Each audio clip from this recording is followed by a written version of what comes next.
오늘은 이름이 거룩히 여김을 받으시오며라는 제목으로 말씀을 나누겠습니다. 여러분, 이름이 뭐지요? 사전적 의미는 이름이란 어떤 사물이나 단체를 다른 것과 구별하기 위해서 부르는 일정한 칭호라고 해석해 놨습니다. 여러 가지 것 중에서 그것과 구별하기 위해서 일정하게 불러지는 칭호, 호칭, 그게 이름이라고 정의하고 있습니다. 그런 거로 이름은 사람에게만 붙는 것이 아닙니다. 동물, 사물, 산에도 붙이고 건물에도 붙이고 심지어 비행기도 붙입니다. KF-21 보람에 아파치 헬기 전부 다 이름 아니겠습니까? 그러니까 이름이 뭐지요? 사람이든 사물이든 다른 것과 구별하기 위해서 그것에만 붙여지는 칭호 혹은 호칭, 그것이 이름인 것입니다. 그런데 하나님은 여러 이름을 가지고 계십니다. 하나님이 우리에게 역사하실 때마다 그것에 맞도록 붙여진 호칭이기 때문입니다. 가령 창세기 1장 1절에 하나님이 천지를 창조하시니라, 이때 붙여진 하나님의 이름은 엘로힘입니다. 창세기 16장 13절부터 14절에 감찰하는 하나님이라고 그렇게 붙여진 이름은 엘로입니다. 창세기 17장 1절에 전능한 하나님이란 뜻으로 하나님께 붙여진 이름은 엘사다입니다. 창세기 14장 18절부터 19절에 지극히 높으신 하나님이란 뜻으로 붙여진 이름은 엘엘론입니다. 창세기 22장 14절에 준비하신 하나님이란 뜻으로 하나님께 붙여진 이름은 여호와 이레입니다. 출애굽기 17장 15절부터 16절에 나의 깃발이신 여호와라고 하나님의 이름에 붙여진 이름은 여호와 니시입니다. 이처럼 많은 이름들이 붙여졌습니다. 평강의 하나님이란 뜻으로 여호와 살롬, 영생하시는 하나님이란 뜻으로 에롤람, 수많은 이름들이 하나님께 붙여졌습니다. 이 모두 다 하나님은 우리에게 어떤 하나님이신지 증거해주는 하나님에 대한 칭호인 것입니다. 어머니 혹은 그 아버지나 어머니에 의해서 부탁을 받은 지인들 혹은 할아버지 할머니에 의해서 그에게 지어져 주는 것입니다. 그리고 사물에게는 사람들이 이름을 지어주는 것입니다. 그러므로 어떤 사람이든 스스로 자신의 이름을 가지고 태어난 사람은 없습니다. 태어난 후에 먼저 태어난 분들에 의해서 지어주는 것이 그 사람의 이름입니다. 그런데 하나님은 누구에 의해서 태어난 분이 아닙니다. 하나님은 태초부터 존재하셨습니다. 모든 만물이 하나님으로부터 만들어졌던 것입니다. 그런 거로 하나님의 이름을 사람이 지어줄 수가 없습니다. 출애굽기 3장 13절부터 14절에 본 모세가 하나님께서 너를 보낸 하나님의 이름이 뭐냐고 물으면 내가 뭐라고 대답해야 되지요? 그리고 하나님의 이름을 물었습니다. 당시에 애굽에 사는 사람들은 수많은 잡신을 섬겼고 그 잡신들을 나름 다 이름을 갖고 있어서 자기들이 섬기는 신의 이름을 저들은 부르고 있었습니다. 그런 거로 그 당시에 사람들 인식 속에 너희가 섬기는 신은 어떤 이름을 가졌어? 이게 보편화됐기 때문에 하나님이 나를 보냈다 그러면 너를 보낸 하나님의 이름이 뭔지 그러고 물을 건데, 그러면 제가 하나님 이름을 뭐라고 말하지요? 이렇게 물었더니 하나님 뭐라고 말씀하지요? 출애굽기 3장 14절을 읽겠습니다. 하나님이 모세에게 이르시되 나는 스스로 있는 자니라. 또 이르시되 너는 이스라엘 자손에게 이같이 이르기를 스스로 있는 자가 나를 너에게 보내셨다 하라. 하나님은 누구에게 의해서 태어난 분이 아닙니다. 나는 스스로 있는 자다. 그러므로 그들에게 스스로 있는 하나님이 나를 너에게 보내셨다 해라, 그렇게 말씀하셨습니다. I am that I am, 나는 나다는 겁니다. 인간의 언어로 하나님의 이름을 함부로 부를 수가 없습니다. 하나님의 거룩함 그 자체이기 때문에 하나님의 이름을 그렇게 부를 수가 없는 것입니다. 에후에 아세르 에후에 나는 스스로 있는 자다 이렇게 말하라는 것입니다. 아예무 아옰이라고도 말합니다. 하나님의 지존성을 말씀하고 있습니다. 정확히 말해서 하나님의 이름이 없습니다. 어떤 이름을 만들어도 하나님을 다 표현할 수가 없기 때문입니다. 하나님의 이름을 묻는 모세에게 이렇게 전제로 말씀하고 어떻게 하나님의 이름을 인간이 부를 수가 있겠냐? 인간의 언어로 불가능하다. 왜냐하면 하나님은 존재 그 자체요 근본 그 자체인 스스로 있는 분이라고 말씀하고 그래도 물었으니 이어서 출애굽기 3장 15절에 이렇게 말씀합니다. 다 같이 읽겠습니다.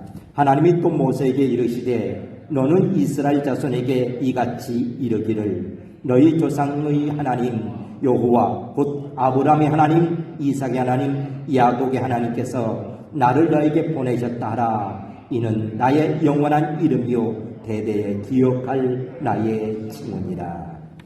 여호와라고 말해라.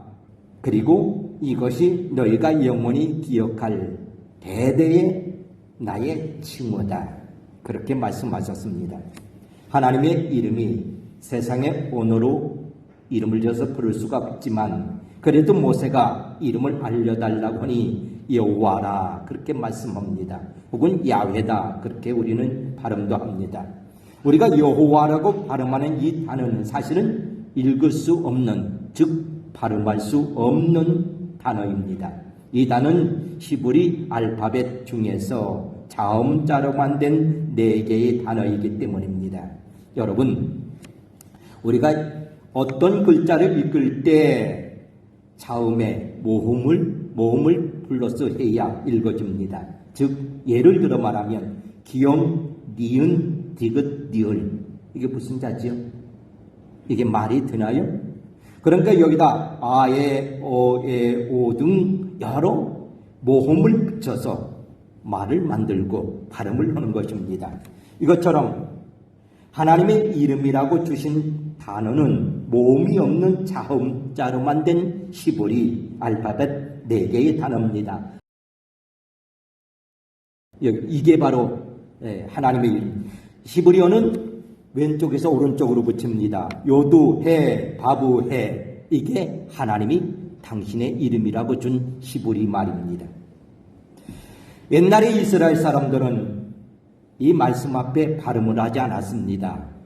요두해, 바부해가 나오면 나의 주님 혹은 주님 그런 뜻으로 아도나이라고 발음을 했습니다. 가령 예를 들어서 안드레 그렇게 나오면 그냥 자녀들이 안드레 할 수 없으니까 우리 아버지 이렇게 얘기하듯이 나의 주님 혹은 주님 이 뜻으로 아도나이 이렇게 발음했던 것입니다. 거룩하신 하나님의 이름을 부를 수가 없어서 그렇습니다. 우리 아이들이 붙인 이름이 뭡니까 물으면 안자, 듣자, 내자입니다. 그러지 안드레라고 말하지 않습니다. 육신의 자식도 아버지 이름을 막 부르지 않지요. 그런데 거룩한 하나님을 어떻게 부를 수 있나? 그래서 이스라엘 사람은 부르지 아니하고 이 단어가 나면 아도나이, 주님 혹은 나의 주 그런 뜻으로 그렇게 불렀던 것입니다. 그러므로 하나님에 대한 진짜 발음은 후대에 알려지지 않았습니다. 왜냐하면 이스라엘 사람들은 거룩한 이름을 함부로 부를 수 없어서 발음하지 않고 글자로만 전해줬기 때문입니다.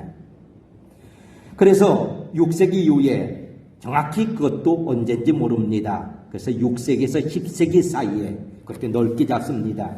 마소라 학파들에 의해서 이 4개의 자음자 글자에 모음을 붙여서 여호와 혹은 야훼 이렇게 불렀는데 정확한 발음은 아무도 모릅니다. 이게 맞는지 틀리는지 알 수가 없는 거지요. 그냥 그렇게 불러왔습니다. 자, 마태복음 6장 9절을 읽어보겠습니다. 6장 9절입니다. 그러므로 너희는 이렇게 기도하라. 하늘에 계신 우리 아버지여 이름이 거룩히 여김을 받으시오며 아버지 이름을 거룩히 여겨달라고 기도하라는 겁니다. 첫 번째 구할 것, 하나님의 이름이 거룩히 여김을 받길 원합니다. 하나님의 영광을 위해서 구하라는 겁니다. 이름은 그 소주의 인격을 상징합니다. 그리고 하나님의 이름은 하나님 자체, 곧 세상에 계신 하나님의 본성과 본질을 의미하는 것입니다. 그러니까 하나님의 이름이 붙여지는 곳에는 언제든지 하나님 자신이 인격적으로 현존하겠다는 약속이 이 이름과 함께 주어진 것입니다. 어느 날 고든 목사님이 서재에서 설교 준비를 하다가 깜막 잠이 들었습니다. 근데 꿈을 꿨습니다. 그 꿈은 주일날 예배드린 장면이었습니다. 많은 사람들이 가득하게 예배당에 와 앉아 있는데 인자하게 생기면서도 뭔가 위험이 느껴지는 처음 보는 듯한 그런 분이 오셨는데 안내집자가 웃으면서 잘 안내를 했습니다. 설교를 하면서 그분을 보면서 내가 예배 후에 저분을 꼭 만나보고 그리고 어디서 왔는지 대화 좀 나눠봐야지 이렇게 생각하고 예배 마치고 뒤에 가서 이렇게 보니까 그분이 벌써 가신 거예요. 없어요. 그래서 안내집사에게 물었습니다. 아니 그분 어디 갔냐고. 그래서 가셨어요. 아니 그분 누구냐고. 그랬더니 이 안내집사가 꿈에서는 겁니다. 아니 목사님 몰랐어요? 그분 예수님이에요. 그러면 내가 꼭 만나봐야 되는데 아이고 가셨냐고. 그랬더니 이 안내집사가 꿈에서 그렇게 말해요. 염려하지 마세요. 다음 주에 또 오신대요. 항상 예배 때마다 오셨대요. 그리고 깜짝 놀라 깼는데 꿈이었습니다. 그리고 고든 목사님이 크게 깨달은 바가 있습니다. 예배 때마다 하나님께서 임재하셔서 함께 하셨는데 내가 그걸 잊고 예배를 드렸구나. 예배 때마다 하나님이 임재해 계셨는데 그걸 알지 못했구나. 이것을 인식하고 나서 고든 목사님 설교가 달려졌습니다. 예배 태도가 달려졌습니다. 찬송 하나하나 달라졌습니다. 사랑하는 성도 여러분, 하나님 과연 어디에 계십니까? 수천 수만리 되면 천국에만 계신 것이 아닙니다. 하나님은 이 시간에 이곳에 와서 함께 계십니다. 예배드리는 이 순간 이미 하나님은 임재하셔서 우리 예배를 받으시는 것입니다. 요한복음 4장 23절에 이렇게 말씀합니다. 다 같이 읽겠습니다. 아버지께 참되게 예배하는 자들은 영과 진리로 예배할 때가 오나니 곧 이때라. 아버지께서는 자기에게 이렇게 예배하는 자들을 찾으시니라. 아버지께 참되게 예배하는 자들, 그게 뭔가? 영과 진리로 예배하는 거다. 영으로 말한다는 것은, 영으로 예배한다는 것은 거듭난 성도가 성령을 힘입어서 영으로 드리는 예배를 말하고, 진리로 예배된다는 것은 진정으로 드리는 예배를 말합니다. 하나님께서는 이런 예배자들을 찾으신다, 그렇게 말씀하고 있습니다. 그러니까 허겁지겁 교회 나와서 겨우 예배 시간 맞추어서 정신없이 멍한 상태로 드리는 예배가 아니라 미리 나와서 기도로 준비하고 그리고 성령을 힘입어서 영으로 드리고 그리고 진정한 마음으로 강단에서 주시는 말씀은 하나님이 나에게 말씀한다고 그렇게 받아들이는 것, 이것을 말합니다. 하나님은 이런 예배를 받으시고 이런 예배자들을 오늘도 찾으신다는 겁니다. 우리가 주기도문을 주님께 배웁니다. 첫 번 간구하는 것이 하나님의 이름이 거룩히 여김을 받게 해달라, 그렇게 간구하는데 그렇게 기도하는 우리가 예배조차 거룩하지 못하게 드린다면 과연 그 기도가 무슨 의미가 있겠습니까? 여러분, 사람의 제일 되는 목적은 하나님을 영화롭게 하는 것입니다. 왜냐하면 하나님께서 사람을 창조하신 목적이 하나님의 영광을 위해서 창조했기 때문입니다. 여러분, 뭐든지 본래 만들어진 목적을 상실하면 그 순간 그 가치는 제로가 되는 것입니다. 그러므로 본래 인간을 만들어진 그 가치를 상실한다면 그 사람은 무엇을 했든 어떤 모양으로 앉아있든 이미 그 사람의 가치를 잃어버린 것입니다. 지난 주간에 마이크 2개를 다시 구매했습니다. 왜냐하면 마이크 2개가 고장이 났기 때문입니다. 겉은 몰짱한데 고장이 나서 소리가 안 나는 겁니다. 여러분, 마이크를 만든 목적이 뭘까요?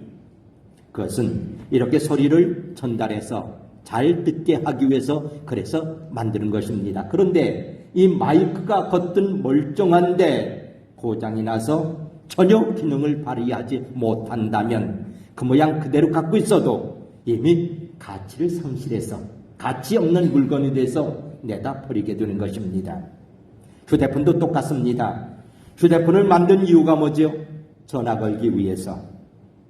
그런데 휴대폰이 어느 날 전화도 안 됩니다. 문자도 안 됩니다. 노래만 들으면 잘 나옵니다. 시간은 정확하게 맞춥니다. 그래도 어딘가 그러고 갖고 다니는 사람 하나도 없습니다. 왜냐하면 전화기의 목적은 첫 번째가 전화이기 때문입니다. 옛날에는 문자 그런 거 못했습니다. 처음에 전화기가 나올 때는 전화 기능만 있었습니다. 크기도 무선급에 하등할 정도로 무지 컸습니다.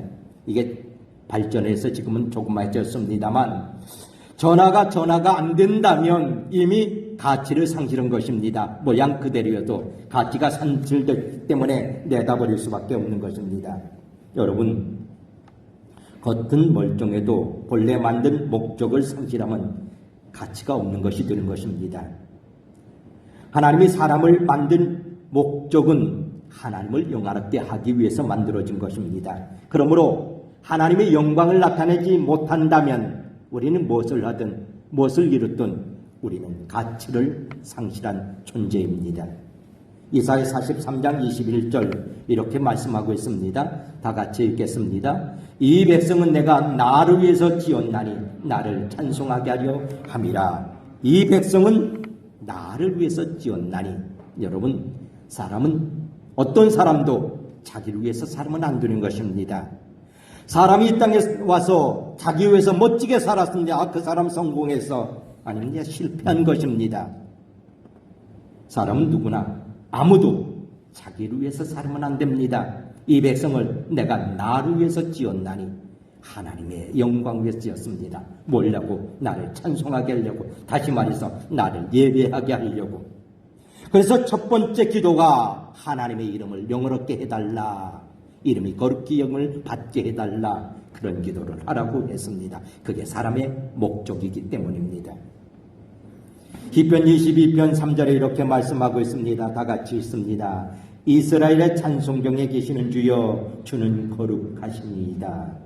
이스라엘의 찬송 중에 계시는 주여. 여러분, 하나님 어디 계십니까?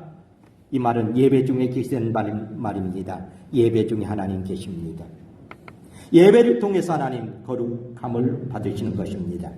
여러분, 우리가 간구할 때 첫 번째 제목이 뭡니까? 아버지의 이름이 거룩히 여김을 받게 해달라는 기도입니다. 그런데 여기서 거룩히 여김을 받으시오며 할 때 헬라의 본문은 수동태로 표현되어 있습니다. 여러분, 누가 하나님의 이름을 거룩하게 할 수 있습니까? 그 주체가 누구지요? 기도하는 사람입니까? 아니면 하나님 자신입니까? 그런데 신기하게도 거룩히 여김을 받으시오며라고 할 때 그 거룩히 여기심을 받는 분은 인간이 아니라 하나님 자신입니다. 그래서 에스겔서 36장 23절에 이렇게 말씀하고 있습니다. 다 같이 있습니다.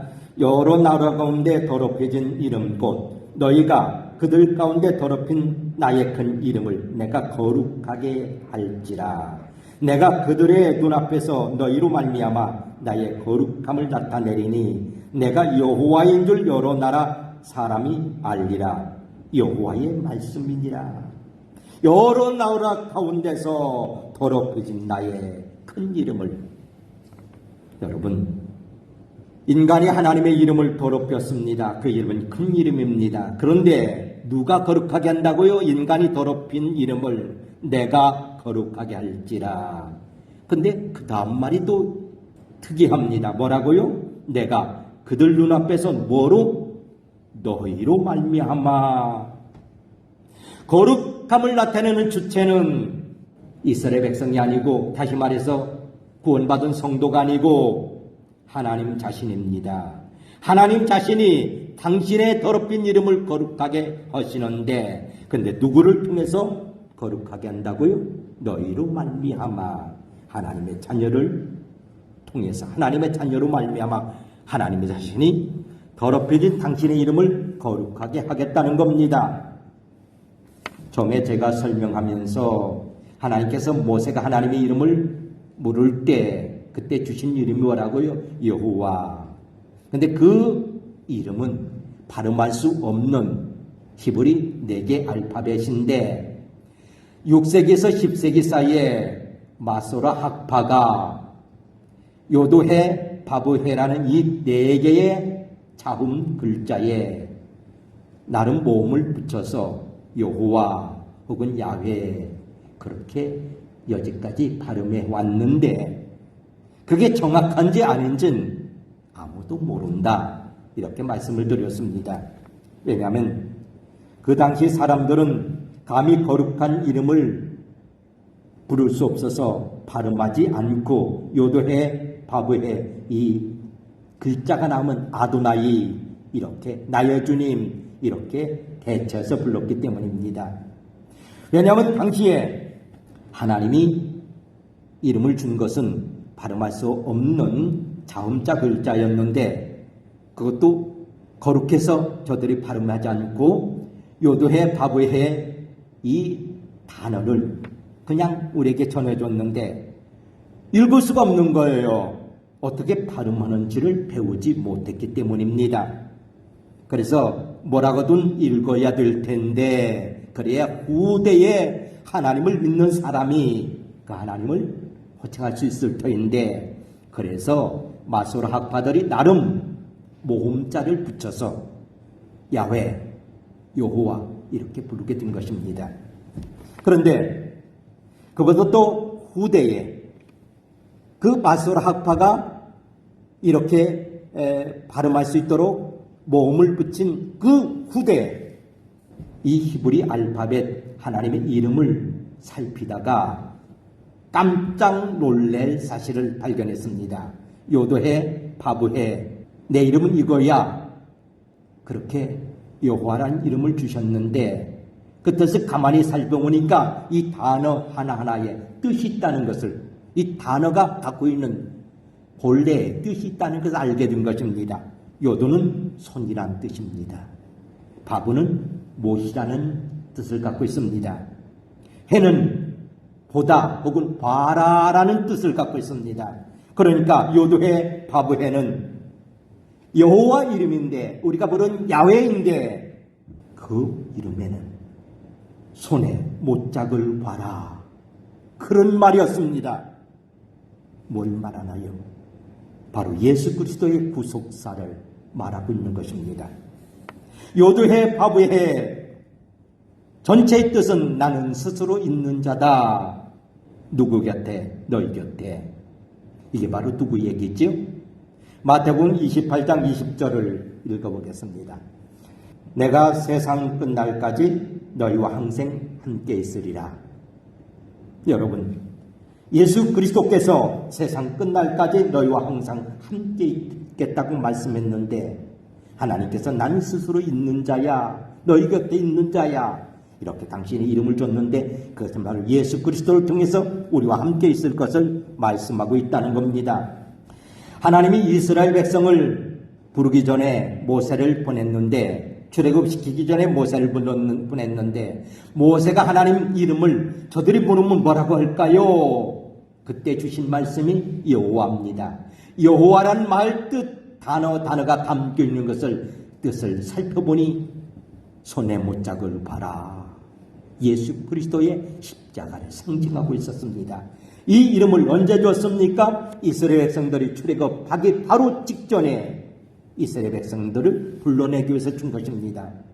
그러니까 이스라엘 백성들이 출애굽한 사건은 죄악에서 건짐을 받는 우리의 구속사를 그림으로 보여주는 거고 이건 예수 그리스도가 우리 위해서 십자가에 못 박힐 것을 모형으로 그림자로 보여주는 것입니다. 떠나기 전날 양을 잡아서 문 인방과 문 인설주에 바르고 문을 닫고 그 안에서 무교범을 먹어라. 그러면 그 피를 보고 그 피가 발려진 그 집은 그 안에 도둑놈이 있던 그동안 나쁘게 살았던 짓을 했던 사람이 있던 살인 강도 짓을 했는데 있던 그거 보지 않고 피만 보면 넘어간다. 유월한다. 배서본다. 그게 바로 유월절입니다. 이건 바로 예수 그리스도의 십자가를 상징합니다. 그래서 세례 요한이 예수 그리스도를 보고 뭐라고 외칩니까? 보라, 세상 죄를 지고 가는 하나님의 어린 양이로다. 그리고 이스라엘 백성들에게 광야에서 성막을 짓게 만듭니다. 그 성막 자체가 예수 그리스도의 몸을 상징했습니다. 예수님께서 십자가에 못 박힐 때 성소와 지성소 사이에 휘장이 쳐져 있는데 그 휘장이 둘로 갈라졌습니다. 이제는 예수 피로 대제사장이 피를 가지고 1년에 한 차례 성소를 지나 휘장을 지나 지성소에 가서 하나님 앞에 자기와 백성의 죄를 사함을 받았는데 이제 예수님 피가 단번에 모든 제물이 돼서 우리 죄를 씻음으로 우리가 누구나 하나님 앞에 1대1로 만날 수 있는 것, 그것을 보여줬던 것이 바로 성막이었던 것입니다. 그런데 그 하나님이 이스라엘 백성들에게 뭘 요구합니까? 거룩을 요구합니다. 내가 거룩하니 너희도 거룩하라. 그런데 하나님의 이름이 거룩함을 받기 위해서 너희를 통해서 내가 거룩함을 받는다. 너희들이 나를 거룩하게 하는 것 아니다. 너희를 그런데 내가 내 이름을 거룩하게 하지만 너희를 통해서다. 우리가 어떻게 하나님 이름을 거룩하게 할 수 있을까요? 우리를 통해서 거룩은 우리가 할 수 없으니까 하나님 스스로 당신의 이름을 거룩하게 하는데 너희를 통해서 한다는 거예요. 이게 무슨 말씀일까요? 레위기 22장 32절을 한번 읽어보겠습니다. 너희는 내 성호를 속되게 하지 말라. 나는 이스라엘 중에서 거룩함을 받을 것이니라. 나는 너희를 거룩하게는 여호와라요. 너희는 내 성호가 뭐죠? 하나님의 이름, 내 이름을 속되게 하지 말라. 나는 이스라엘 중에서 거룩함을 받을 것이다. 나는 너희를 거룩하게는 여호와다. 이게 뭐예요? 내가 너희를 통해서 내 더럽혀진 이름을 성호를 거룩함을 받는데 거룩함을 받는 것은 너희가 하는 것이 아니고 내가 한다. 그런데 누구를 통해서? 너희를 통해서. 그러면 너희를 통해서 내 이름이 거룩함을 받으려면 너희가 거룩하게 해야 되는데 너희를 거룩하게 하는 것도 누구라고요? 너희를 거룩하는 여호와요. 여러분, 이 이름 속에, 이 여호와의 이름 속에 예수님의 십자가를 얘기하고 있다고 그랬지요. 그런데 하나님께서 당신 스스로 당신의 힘을 거룩하게 하는데 우리를 통해서 거룩함을 받는다. 그러니까 우리가 전제가 우리가 거룩해져야 된다. 근데 우리가 거룩할 수 있습니까? 못하니까 여호와께서 그렇게 한다. 여호와란 이름은 예수님의 십자가를 말하고 있는 것입니다. 그래서 고린도전서 1장 2절에 이렇게 말씀하고 있습니다. 고린도에 있는 하나님의 교회 곧 그리스도 예수 안에서 거룩하여지고 성도라 부르심을 받은 자들과 또 각처에서 우리 주 곧 그들과 우리 주 되시는 예수 그리스도의 이름을 부르는 모든 자에게 그리스도 예수 안에서 거룩하여지고 성도라 부르심을 받은 자들과 여러분 주기도문의 첫 번째 간구가 하나님의 이름이 거룩히 여김을 받는 것입니다. 하나님의 이름이 거룩히 여김을 받으려면 우리가 더럽혔기 때문에 그 하나님의 이름을 거룩하게 해야 되는데 그러면 우리가 하나님의 이름을 거룩하게 하기 위해서 우리를 통해서 그런다니까 우리가 거룩해져야 되는데 우리가 거룩해질 수 있다 없다? 없다. 그래서 하나님의 이름이 여호와다. 여호와란 말씀은 예수님이 십자가를 통해서 그 피로 우리를 거룩하게 해야만이 우리가 거룩함을 가지고 하나님의 이름을 영화롭게 할 수 있다. 그래서 그리스도 예수 안에서 거룩하여지고라고 바울 사도는 고린도에서 말하고 있습니다. 여러분, 그러면 우리가 주기도문을 하면서 예수님을 떠난다, 주기도문을 하면서 예수님을 부인한다, 그런 그 기도 말짱 헛겁니다. 우리는 죽어도 뭘 하지 말아야 돼요? 예수 부인하지 말아야 돼요. 우리는 어떤 일이 있어도 예수 떠나면 안 돼요. 우리 존재 목적이기 때문입니다. 버페듀아라는 26살 먹은 젊은 부인이 있습니다. 어린 아들 하나 낳아서 키우고 있었습니다. 이분이 신자라는 것이 알려지면서 체포가 됐습니다. 그의 아버지는 와서 강하게 예수를 부인해라. 그리야 산다. 네 새끼 어떻게 할래? 예수 부인하고 빨리 나와라. 그런데 아버지, 저 예수 부인 못해요. 그랬더니 아버지가 화가 나서 따귀를 있는 힘껏 딸의 따귀를 쳤습니다. 종독이 와서 우상의 제물을 바치고 우상에게 절하면은 풀어준다. 그러면 가서 자식 키우며 행복하게 살아라. 그러나 버페듀아는 믿음의 절개를 굽히지 않았습니다. 수없는 고문을 했습니다. 온몸이 피투성이가 되고 온몸이 만징창이가 됐습니다. 그래도 절개를 굽히지 않았습니다. 그랬더니 그는 깊은 동굴로 만들어진 감옥에 가뒀습니다. 말이 감옥이지. 그거는 사람이 있을 곳이 못 됩니다. 습기가 있고 작은 벌러지가 있고 세균이 득실거리고 온몸이 고문을 당해서 상처투성이니 거기서 어떻게 견디겠습니까? 그런데도 굽히지 않았습니다. 쓰리고 따갑고 견딜 수 없지만 주님을 부르며 주님을 지킵니다. 지금이라도 예수 부인하고 우상에게 절하면 석방해서 어린 자식과 행복하게 살게 하겠다는데도 그는 부인하지 않았습니다. 그랬더니 이제는 어린 아이를 데리고 합니다. 엄마를 차며 웁니다. 그의 부모님, 그의 어머니, 형제들이 와서 눈물로 애원합니다. 저 어린 것도 어떡할래? 네가 계속 예수 믿는다면 저 어린 것도 어떡할래? 그러지 말고 한 번만 우상에 절하고 예수 부인해라. 그러면 산다. 그러나 그는 내가 그럴 수 없다라고, 나는 예수님 부인할 수 없다라고 그의 고집을 꺾지 않습니다. 그랬더니 그를 죽이려고 굶주린 사자 2마리가 있는 그곳에 던져놓고 굶주린 사자 2마리를 풀어놨습니다. 근데 어떻게 됐는지 이 사자가 주위만 빙빙 돌고 끝내 그를 잡아먹지 않았습니다. 할 수 없이 칼로 목을 쳤습니다. 이렇게 해서 버페듀아는 26살에 주 205년 3월에 순교를 했습니다. 여러분, 신앙생활이 얼마나 편하고 얼마나 잘 먹고 잘 살아내는 차원에 있는 것이 아닙니다. 버페듀아는 죽고 사는 세상의 생사의 문제였습니다. 그러나 그는 육신 살고자 예수 그리스도를 부인하지 않았습니다. 자식 사랑은 만 부모의 본능입니다. 어린 자식이 울며 엄마를 찾습니다.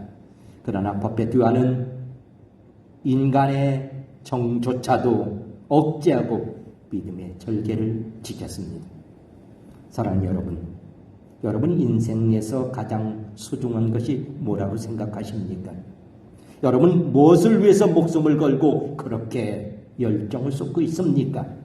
여러분의 신앙 현주소는 도대체 어디에 있는 것입니까? 내 가정이 가장 소중하다, 혹은 내 자존심이 가장 소중하다, 또 내 체면이 가장 소중하다, 이것을 지키기 위해서 난 모든 것을 걸란다, 그런 분도 있을 수 있습니다. 그러나 참된 성도는 가정 부담도, 자식 부담도, 아니 목숨 부담도, 더 소중한 것이 있습니다. 그것은 거룩하신 하나님의 영광입니다. 왜냐하면 사람이 하나님으로부터 지음받은 목적이 하나님의 영광 때문이기 때문에 그렇습니다. 여러분, 우리는 주기도문을 배웁니다. 첫 번째, 기도가 뭔지를 배웠습니다. 우리의 지금 추구하는 가장 소중한 목적이 도대체 뭔지를 이 기도를 통해서 점검하는 우리 모든 성도가 되기를 예수님의 이름으로 축원합니다.